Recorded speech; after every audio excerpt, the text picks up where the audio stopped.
नमस्कार दोस्तों, मैं कृषि विज्ञान अध्यापक अजय कुमार आपका हार्दिक स्वागत एवं अभिनंदन करता हूं हमारे YouTube चैनल एग्रो गूगल पर। तो यह वीडियो खास होने वाली है जेईटी एस्पिरेंट्स के लिए, जिन्होंने जेईटी 2025 का एग्जाम अटेम्प्ट किया था उनके लिए बहुत ही खास होने वाली है, क्योंकि मैं यहाँ पे उपस्थित हूँ अपने राजस्थान के 5 एग्रीकल्चर यूनिवर्सिटी की कट ऑफ के साथ में। ठीक है कि उनकी कट ऑफ क्या रह सकती है, यानी कि जनरल की क्या कट ऑफ रहनी चाहिए, क्या रह सकती है, ओबीसी की क्या कैटेगरी क्या कट ऑफ रह सकती है, और एससी एसटी की कैटेगरी की क्या कट ऑफ रह सकती है, यानी कि कितने मार्क होना चाहिए हमें इन यूनिवर्सिटीज में जाने के लिए। तो आगे बढ़ने से पहले मैं आपसे रिक्वेस्ट करता हूं कि ऐसी ऑथेंटिक वीडियो के लिए हमारे यूट्यूब चैनल को आप सब्सक्राइब करें, और जो कट ऑफ से रिलेटेड जो भी डाउट्स हैं, आपके संशय हैं, आप वीडियो को लास्ट तक देखोगे तो आपके सारे डाउट्स यहाँ पे क्लियर हो जाएंगे कि हमारी कैटेगरी को लेकर कितना मार्क होना चाहिए। उससे मतलब कि आपके कट ऑफ से रिलेटेड सारे डाउट्स यहाँ पे मैं क्लियर करने वाला हूँ, तो वीडियो को अंत तक जरूर देखना। तो हम आगे बढ़ते हैं, और आगे बढ़ने से पहले मैंने आपसे पहले भी बोल दिया कि राजस्थान के एग्रीकल्चर यूनिवर्सिटी के बारे में हम यहाँ पे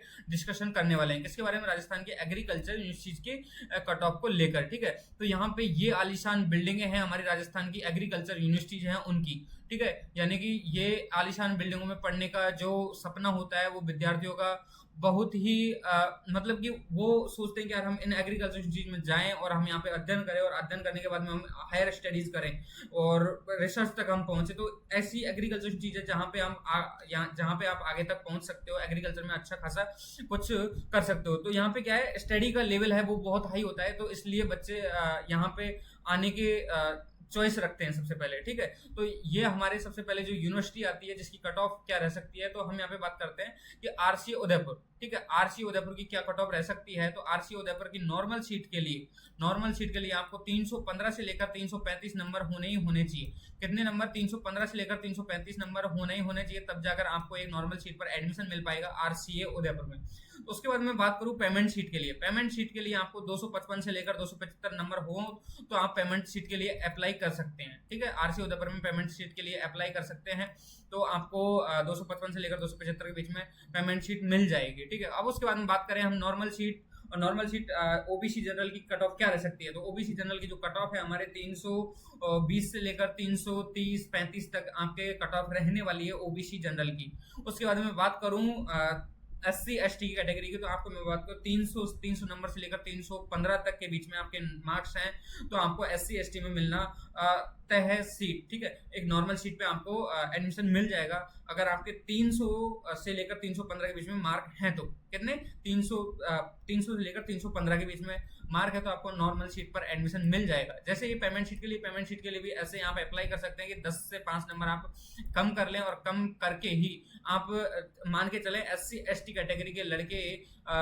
यानी कि स्टूडेंट्स जो कि आप मान सकते हैं कि आपके यहाँ पे पेमेंट शीट पर आप एडमिशन ले सकते हैं। उसके बाद में बात करूँ तो एसकेएन कॉलेज, एसकेएन मतलब श्री कर्ण नरेंद्र की जो कट ऑफ है वो क्या जा सकती है, क्या रह सकती है जवाहर यूनिवर्सिटी की हमारे। तो मैं यहाँ पे आपको बात बता दूं कि नॉर्मल सीट की जो कट ऑफ है, क्या है, नॉर्मल सीट की जो कट ऑफ है आपके 310 से लेकर 330 के बीच में रहने वाली है।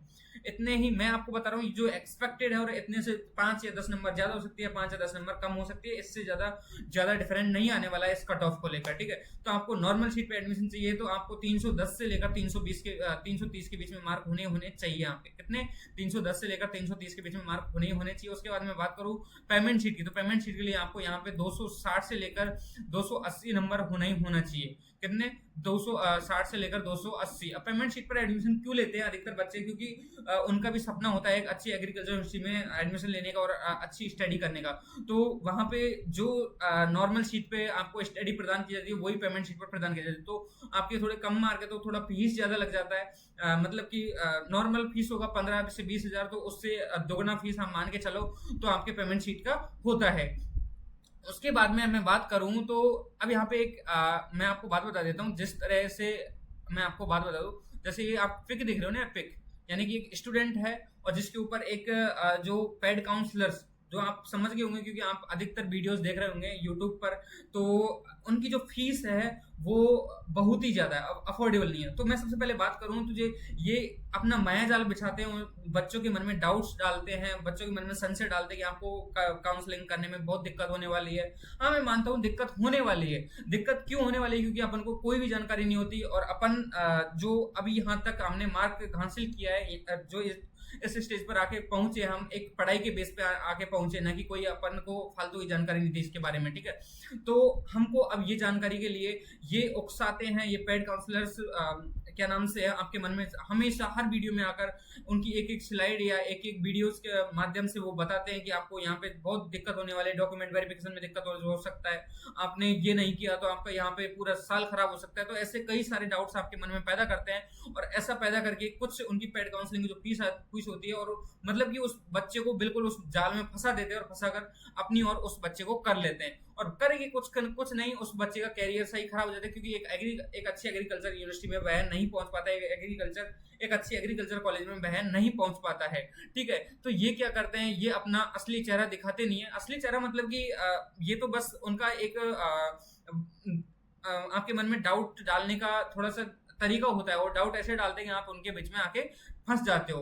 यानी कि मैं आपको बात बताऊं तो एक तरह मैं भी आपकी जैसे स्टूडेंट था, और उस समय पे मैंने भी एक पेड काउंसलिंग ली थी, लेकिन मेरे को उससे कोई फायदा नहीं मिला।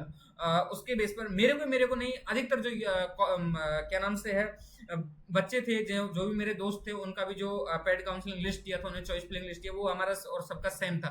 तो इस वजह से मुझे लगा कि यार हमारे लिए कहीं ना कहीं मेहनत नहीं की गई, बस वो तो डाउट डालते और अपने अपन को फंसाने का काम करते, यानी कि पैसे का धंधा करते। तो उससे पहले मैं आपको बात बता दूं, आईसीआर हेल्प प्रोग्राम हमारा क्या है, नहीं sorry, jet counselling help program हमारा क्या है। जेट काउंसलिंग मतलब इसमें हम क्या हेल्प आपकी करने वाले हैं, एक तरीके के क्या क्यों मैंने आपके बारे में यहाँ मैं इसके बारे में डिस्कशन करने वाला हूँ, ठीक है।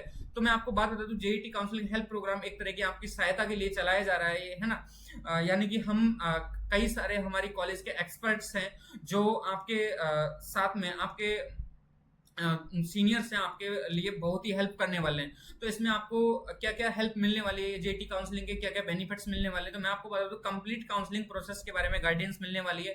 और फिर उसके बाद में नंबर सेकंड पर जो बात आती है वो है बेस्ट कॉलेज चॉइस फिलिंग के बारे में, और प्रेफरेंस लिस्ट रेडी करके तैयार देते हैं हम लोग, ठीक है। यानी कि हेल्प प्रोग्राम हमने इसीलिए इसका नाम रखा गया है कि जेईटी काउंसलिंग हेल्प प्रोग्राम, यानी कि आप बच्चों की हेल्प कर सके।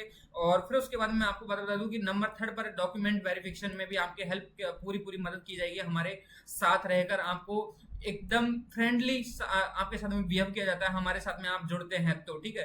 तो उसके बाद में आपको बता दूं डायरेक्ट यूनिवर्सिटी एडमिशन सपोर्ट के लिए हम यहाँ पे बता सकते हैं, और कोई ऐसा सपोर्ट कर नहीं सकते, लेकिन डायरेक्ट यूनिवर्सिटी एडमिशन लेने से पहले मैं यही बोलूंगा कि आपको कोई भी डायरेक्ट एग्रीकल्चर यूनिवर्सिटी में एडमिशन नहीं लेना है, आपको 1 साल और तैयारी कर लेनी चाहिए, अगर थोड़ा बहुत मार्क कम है तो। और ऐसा कोई बच्चा है नहीं जो 1 साल मेहनत कर लिया और उसके अच्छे मार्क नहीं आए, तो आपके कम नंबर है तो आप अच्छे से मेहनत करें और अगले साल के लिए प्रिपेयर करें।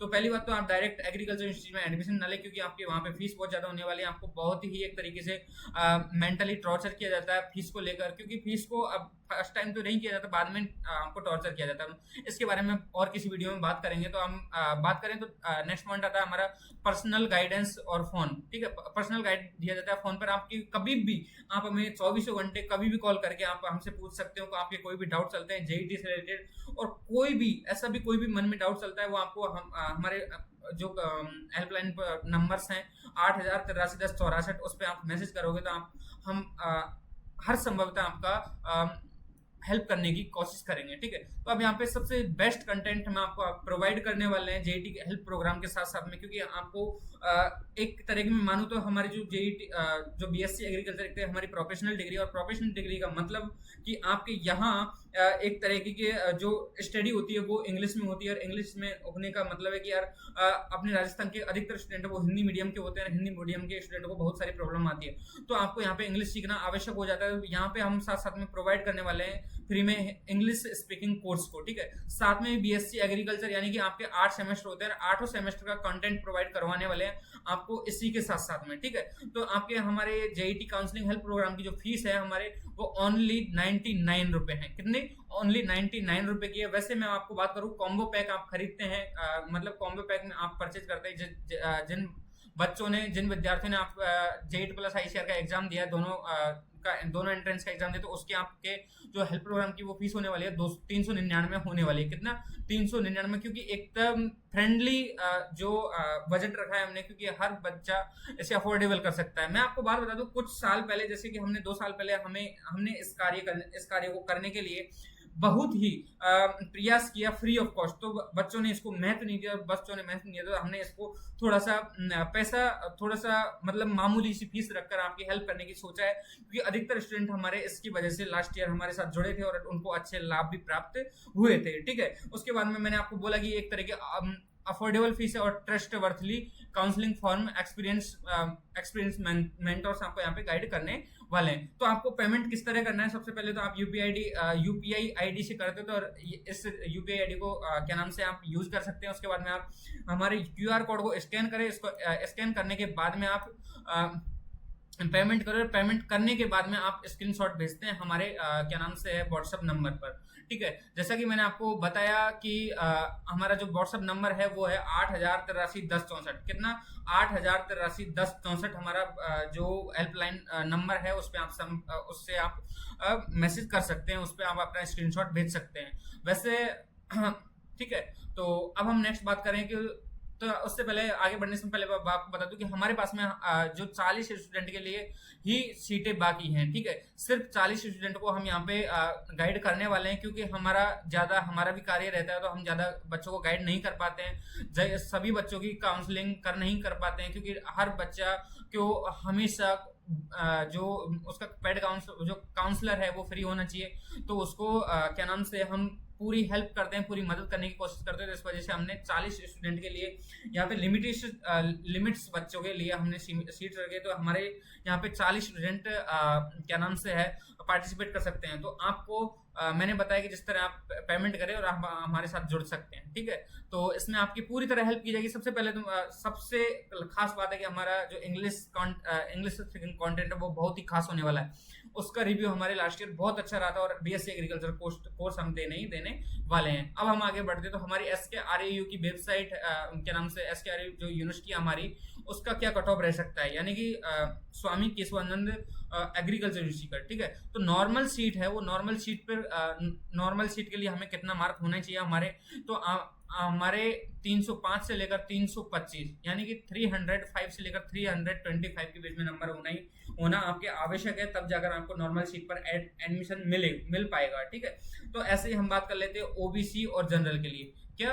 ओबीसी और जनरल कैटेगरी के लिए, तो यहाँ पे सही लिखा नहीं जा रहा है, तो ओबीसी जनरल के लिए आप 10 से 5 नंबर कम कर सकते हैं, 10 से 5 नंबर, यानी कि 310 से लेकर 320, 25, 30 तक आपका कट ऑफ रह सकता है, कम नहीं, यहाँ पे कम नहीं हो पाएगा, क्योंकि जनरल और ओबीसी कैटेगरी के लिए। उसके बाद मैं बात करूँ तो पेमेंट शीट के लिए। ठीक है, पेमेंट शीट में हम बात करें तो 245 से लेकर 265 के बीच में मार्क हैं आपके, तो आप यहाँ पे की पेमेंट शीट पर आप एडमिशन ले सकते हो। किस पर? पेमेंट शीट पर, यानी कि 245 से लेकर 265 मार्क होने आपके आवश्यक है, तब जाकर एक पेमेंट शीट पर एडमिशन मिल पाएगा। ऐसे ही आपके SC ST का जो आप एनालिसिस करें तो लगभग 10 से 15 नंबर कम कर ले पेमेंट शीट का भी और नॉर्मल शीट का भी। जैसे 305 है तो इसको आप कर ले कि 290 से लेकर 300 नंबर तक आपको नॉर्मल शीट पर एडमिशन मिलने वाला है, और उसी के हिसाब से आप पेमेंट शीट पर भी कम कर सकते हैं अपने मार्क, 10 से 15 मार्क। ऐसे ही हम क्या नाम से अगले स्टेप की तरफ बढ़ते हैं, तो वो हमारे चौथे नंबर की यूनिवर्सिटी आती है, वो आती है AU जोधपुर। और AU जोधपुर की नॉर्मल सीट है, और नॉर्मल सीट की जो फी है वो है हमारे 300 से लेकर 315 मार्क होने चाहिए। कितने? 300 से लेकर 315 मार्क होने चाहिए, तब जाकर आपको एक नॉर्मल सीट पर एडमिशन मिल पाएगा। और 300 से लेकर 315 नंबर होने चाहिए, इससे कम हुए तो आपको एडमिशन मिलना संभव नहीं है, क्योंकि एक नॉर्मल सीट के लिए हमें 300 नंबर तो होने आवश्यक है। तो इसी तरह मैं बात करूँ तो नॉर्मल सीट के लिए भी आपके 300 से लेकर 330 के बीच में मार्क होने चाहिए ओबीसी और जनरल कैटेगरी वाले बच्चे के लिए। ठीक है, उसके बाद मैं बात करूँ पेमेंट शीट के लिए। अब पेमेंट शीट वाले जो बच्चे हैं उनके लिए जो पेमेंट शीट पर एडमिशन ले पाएंगे उनके नंबर होने चाहिए एयू जोधपुर के लिए 225 से लेकर 255 के बीच में मार्क होने चाहिए। कितने? 225 से लेकर 255 मार्क होने चाहिए, क्योंकि लास्ट राउंड तक आपको मिल ही जाता है, कहीं ना कहीं पेमेंट शीट मिल जाता है, क्योंकि अधिकतर बच्चे हैं वो ICR में चले जाते हैं। ICR का जो काउंसलिंग है वो बाद में होता है, और काउंसलिंग होने के बाद में एक अच्छी यूनिवर्सिटी में वो पहुंच जाते हैं, तो ये सीट है वो छोड़कर चले जाते हैं। तो आपके यहाँ पे पेमेंट शीट भी मिल सकती है, नॉर्मल सीट भी थोड़ा बहुत कट ऑफ कम हो ही जाता है लास्ट राउंड तक। तो पेमेंट शीट के लिए भी आप SC ST के लिए 10 से 15 नंबर कम कर सकते हो, और उसी तरह आप अप्लाई कर सकते हो अपने पेमेंट शीट पर, और नॉर्मल सीट पर SC ST वाले बंदे हैं वो कम करके चलें अपना। फिर उसके बाद मैं बात करूँ AU कोटा के लिए क्या कट ऑफ रह सकती है इस बार नॉर्मल सीट की। तो AU कोटा की जो कट ऑफ है 295 से लेकर 300 10 मार्क होने ही होना चाहिए। कितना 295 से लेकर 310 नंबर होने चाहिए एक नॉर्मल शीट के लिए। और उसके बाद मैं बात करूँ पेमेंट शीट की, पेमेंट शीट के लिए आपके मार्क होने चाहिए 225 से लेकर 245। ठीक है, तो इनके बीच में आपके मार्क हैं तो आपको पेमेंट शीट में एडमिशन मिलने का पेमेंट शीट में एडमिशन मिल जाएगा लास्ट राउंड तक कहीं ना कहीं आपको, और तो मिल ही जाएगा। तो इसी तरह मैं आपको मैं बात करूँ तो हर SC ST वाले बंदे हैं स्टूडेंट्स हैं वो 10 से 15 मार्क कम करें और कम करते हुए चलें तो उनका एडमिशन अपने आप से आप अनुमान लगा सकते हैं कि हमारा एडमिशन हो पाएगा या नहीं हो पाएगा। तो अब आपने यहाँ तक ये पूरा वीडियो देखा, इसके लिए आपको बहुत बहुत धन्यवाद। तो ऐसे ही और वीडियो देखने के लिए हमारे YouTube चैनल को सब्सक्राइब करना ना भूलिएगा, क्योंकि ऐसे ही ऑथेंटिक वीडियो आपको एग्रो गूगल पर देखने को मिलेंगी और कहीं नहीं। ठीक है, तो मिलता हूं मैं किसी नेक्स्ट वीडियो में नई जानकारी के साथ में, तब तक के लिए बने रहिएगा हमारे YouTube चैनल एग्रो गूगल के साथ में। Thanks for watching.